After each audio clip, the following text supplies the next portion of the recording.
decided to start a cooking channel because she can still dance. I can't dance anymore. I can't. That's it. I had my one go. It's over. So, and I still want to do things with her. Not in that way, but in like a, you know, in a coupley way. Wait, hang on a minute. What is that?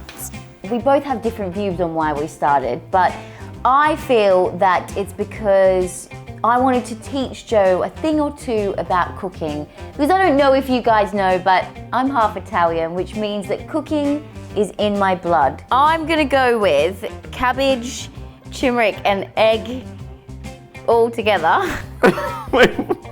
I love to cook. I really enjoy cooking. I've just still got a lot to learn. I want you lot at home to see our gradual progression. Wow, get your drizzle on. I know, look at that. We're initially competing against each other and he's asking me so many things about cooking. What is it I need to do? How do I make these? As well, she's shorter than I am, so a lot of the stuff we need, and there's that cupboard up there quite high up, and she can't reach that.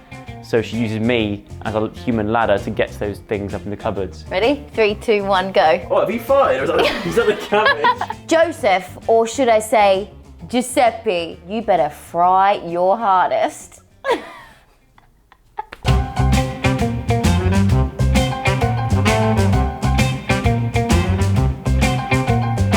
So if all this sounds good to you, if you want to see Joe and Diane in the kitchen together, then make sure that you press the notification button so that you are aware of every time that we post something. Get in the pan with Joe and Diane. Hit that subscribe button.